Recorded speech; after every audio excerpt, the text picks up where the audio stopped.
नमस्कार दोस्तों, आप सभी का स्वागत है।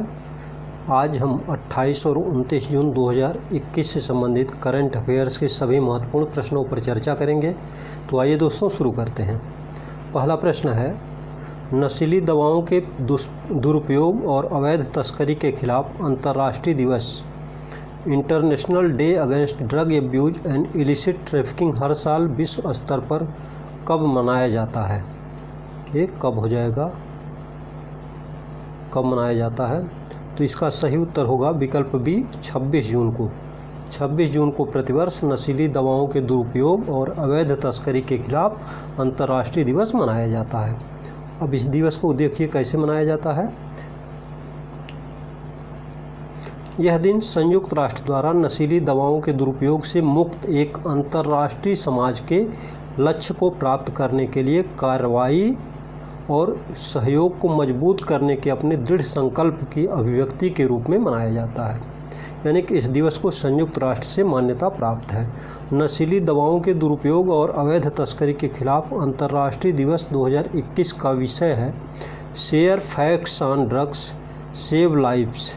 Share facts on drugs save lives और है 7 दिसंबर 1987 को संयुक्त राष्ट्र महासभा ने 26 जून को नशीली दवाओं के दुरुपयोग और अवैध तस्करी के खिलाफ अंतर्राष्ट्रीय दिवस के रूप में मनाने का फैसला किया, जो कि एक प्रस्ताव 42/112 यानी कि 42 लोगों ने इसका विरोध किया और 112 लोगों ने इसके पक्ष में मतदान किया से पारित करके नशीली दवाओं के दुरुपयोग से मुक्त एक अंतर्राष्ट्रीय समाज के लक्ष्य को प्राप्त करने के लिए कार्रवाई और सहयोग को मजबूत करने के अपने दृढ़ संकल्प की अभिव्यक्ति के रूप में है।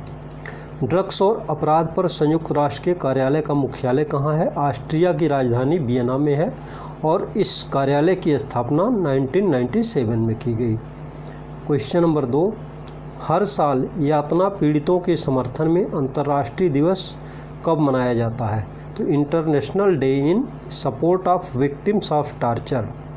ठीक है, तो यह कब मनाया जाता है इसके बारे में हम जानेंगे। तो यह दिन संयुक्त राष्ट्र द्वारा, देखिए इसका सही विकल्प है, इस प्रश्न का विकल्प बी है, 26 जून को ही मनाया जाता है। यह दिन संयुक्त राष्ट्र द्वारा मानव यातना के बारे में लोगों में जागरूकता बढ़ाने के लिए मनाया जाता है और इस जागरूकता को फैलाया जाता है कि यह न केवल मानव यातना न केवल अस्वीकार है बल्कि यह एक अपराध भी है।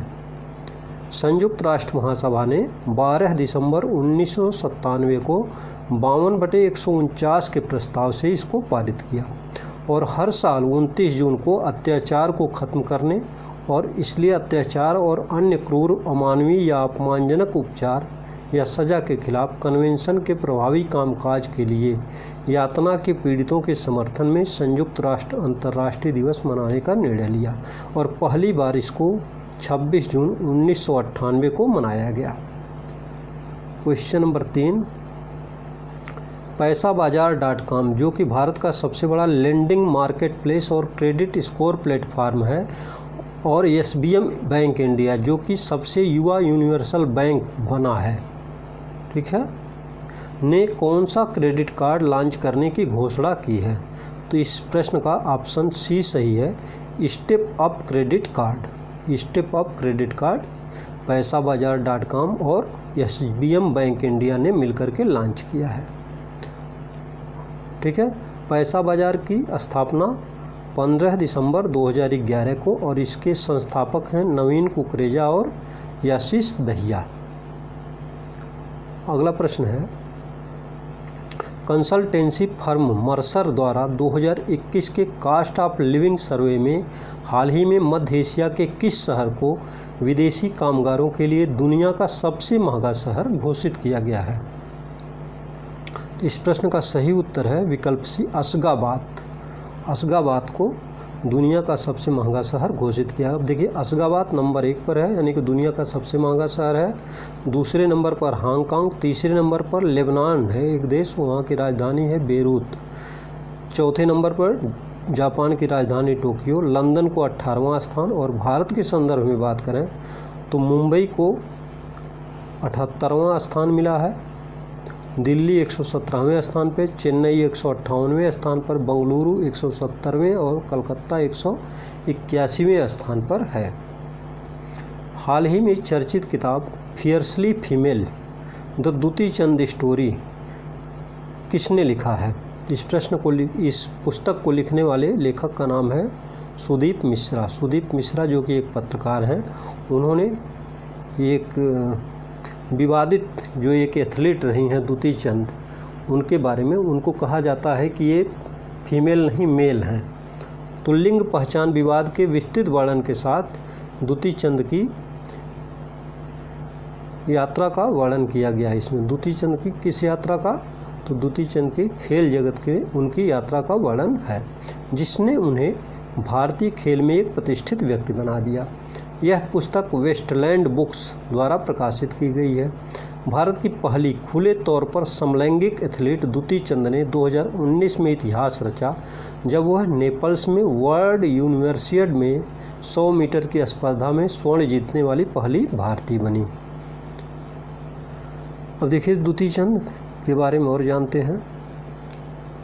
उड़ीसा के एक छोटे से गांव से आने वाली दुती चंद ने महिलाओं के 100 मीटर में राष्ट्रीय रिकॉर्ड बनाया और ओलंपिक में महिलाओं की 100 मीटर में भाग लेने वाली केवल 5वीं भारतीय हैं, जब उन्होंने 2016 के रियो ओलंपिक के लिए क्वालिफाई किया। क्वेश्चन नंबर 6, हाल ही में किस भारतीय को मंगोलिया के महामहिम राष्ट्रपति द्वारा मंगोलिया के सर्वोच्च नागरिक पुरस्कार the order of polar star से सम्मानित किया गया है? तो यह पुरस्कार श्री RK सब्बरवाल को दिया गया है, मंगोलिया के महामहिम राष्ट्रपति के द्वारा। तो मंगोलिया के राष्ट्रपति मंगोलिया में पहली बार तेल रिफाइनरी की स्थापना में उनके द्वारा किए गए उत्कृष्ट योगदान को इसके द्वारा मान्यता प्रदान करते हैं कि आपने हमारे देश के विकास में काम किया है। अब देखिए आगे, मंगोलिया सरकार की ओर से यह पुरस्कार मंगोलिया के दूतावास में आयोजित एक समारोह में भारत के लिए मंगोलिया के राजदूत महामहिम गोचिंग गनबोल्ड द्वारा प्रदान किया गया। The order of polar star यह मंगोलिया के राष्ट्रपति द्वारा दिया जाने वाला सबसे वांछनीय और प्रतिष्ठित राज्य पुरस्कार है, जो अत्यधिक मूल्यवान और प्रतिष्ठित है।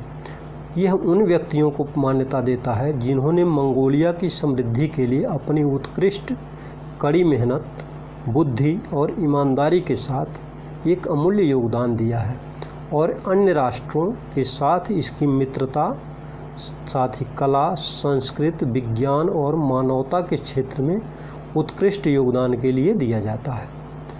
मंगोलिया की राजधानी देखिए उलन-बटोर। मंगोलिया की राजधानी उलन-बटोर है और मंगोलिया की मुद्रा मंगोलियाई तोगरोग है और मंगोलिया के राष्ट्रपति उखना खुरेलसुख जो कि अभी हाल ही में निर्वाचित हुए हैं। क्वेश्चन नंबर 7, हाल ही में किस राज्य के मुख्यमंत्री ने घोषणा की कि उनका राज्य रेबीज मुक्त होने वाला देश का पहला राज्य बन गया है? तो इस प्रश्न का सही उत्तर है विकल्प सी, गोवा ने यह घोषणा की है। तो गोवा के मुख्यमंत्री जो कि प्रमोद सावंत हैं, उन्होंने घोषणा की कि पिछले 3 साल से राज्य में रेबीज का एक भी मामला सामने नहीं आया है और 2018 में राज्य में रेबीज का कोई मामला सामने नहीं आया था। यह योजना वहाँ पर गोवा में मिशन रेबीज नाम की एक योजना चलाई गई और उस योजना में हुई प्रगति है जो 2014 से एक राज्यव्यापी अभियान के रूप में चलाया गया, जिसमें लगभग 1 लाख कुत्तों को सालाना एंटी रेबीज वैक्सीन दिया गया था, जिसकी वजह से गोवा अब पूर्णतः रेबीज मुक्त होने वाला भारत का पहला राज्य बन गया है। तो गोवा की राजधानी कहाँ है? पणजी। गोवा के राज्यपाल भगत सिंह कोश्यारी और गोवा के मुख्यमंत्री कौन है? प्रमोद सावंत। हाल ही में विश्व बैंक के कार्यकारी निदेशक मंडल ने केरल राज्य को प्राकृतिक आपदाओं, जलवायु परिवर्तन प्रभावों, बीमारी के प्रकोप और महामारी के खिलाफ तैयारियों में मदद करने के लिए रेजिलिएंट केरल प्रोग्राम के लिए कितने मिलियन डॉलर की सहायता को मंजूरी दी है? तो इस प्रश्न का सही उत्तर है विकल्प सी, 125 मिलियन अमेरिकी डॉलर US डॉलर की सहायता विश्व बैंक ने प्रदान करने को मंजूरी दी है। और देखिए, international bank for reconstruction and development IBRD ने 125 मिलियन के ऋण की अंतिम परिपक्वता अवधि जो है 14 वर्ष में इसको पूर्णतः भुगतान करना है, जिसमें 6 वर्ष की छूट अवधि भी शामिल है, यानी कि इन 6 वर्षों में ब्याज की वसूली नहीं की जाएगी। 2018 के भारी मानसून के द्वारा केरल में लगभग एक सदी में सबसे खराब दिन थे, जिससे विनाशकारी बाढ़ और भूस्खलन हुआ, और इसने मुख्य रूप से पंबा नदी बेसिन में, कौन सी नदी में? पंबा नदी बेसिन में 5 मिलियन से अधिक लोगों को प्रभावित किया। केरल के बारे में जानें तो केरल के मुख्यमंत्री हैं पिनाराई विजयन, केरल के राज्यपाल आरिफ मोहम्मद खान। विश्व बैंक का मुख्यालय वाशिंगटन DC संयुक्त राज्य अमेरिका में है, और इसका गठन विश्व बैंक का जुलाई 1944 में, और विश्व बैंक के अध्यक्ष हैं डेविड मालपास। क्वेश्चन नंबर 9, हाल ही में किसे केंद्रीय सतर्कता आयोग में भारत के कार्यवाहक केंद्रीय सतर्कता आयुक्त के रूप में नियुक्त किया गया है? तो इस प्रश्न का सही उत्तर है विकल्प बी, सुरेश एन पटेल को, जो कि केंद्रीय सतर्कता आयोग में एकमात्र सतर्कता आयुक्त के रूप में अभी नियुक्त हैं। ठीक है, तो इसे जब संजय कोठारी जो हैं, जो कि CVC थे, ये सेवानिवृत्त हो गए, तो सुरेश एन पटेल, चूँकि ये एकमात्र विजिलेंस कमिश्नर के रूप में हैं, तो इन्हीं को कार्यवाहक विजिलेंस कमिश्नर नियुक्त कर दिया गया, यानी कि भारत के ये CVC केंद्रीय सतर्कता आयुक्त बन गए हैं। अब देखिए, सुरेश एन पटेल को संजय कोठारी के स्थान पर नियुक्त किया गया है, जिन्होंने 23 जून 2021 को अपना कार्यकाल पूरा किया। वह नए केंद्रीय सतर्कता आयुक्त की नियुक्ति तक इस पद पर बने रहेंगे, और केंद्रीय सतर्कता आयोग का नेतृत्व CVC करता है, और इसमें अधिकतम 2 सतर्कता आयुक्त हो सकते हैं। ठीक है, 2 सतर्कता आयुक्त को होने की अनिवार्यता रहती है, मतलब नियुक्त किए जा सकते हैं। वर्तमान में श्री पटेल आयोग में एकमात्र VC यानी कि विजिलेंस कमिश्नर। केंद्रीय सतर्कता आयोग का गठन फरवरी 1964 में, और इसका मुख्यालय नई दिल्ली में है। अगला क्वेश्चन है, संयुक्त राष्ट्र सूक्ष्म लघु और मध्यम उद्यम दिवस United Nations micro small and medium size enterprises day किस तिथि को मनाया जाता है? तो यह 27 जून को आयोजित किया जाता है, विकल्प C सही होगा इसका। प्रतिवर्ष 27 जून को MSME डे मनाया जाता है, और इसमें देखिए, वर्ष 2017 से स्थानीय और वैश्विक अर्थव्यवस्थाओं में MSME के काम और सतत विकास में उनके योगदान का जश्न मनाने के लिए 27 जून को यह दिवस आयोजित किया जाता है। यह दिवस सतत विकास लक्ष्यों के कार्यान्वयन में इन उद्योगों के योगदान को भी मान्यता देता है। 2021 में जो MSME डे का विषय है कि MSME 2021 एक समावेशी और सतत वसूली की कुंजी। MSME 2021 की to an inclusive and sustainable recovery.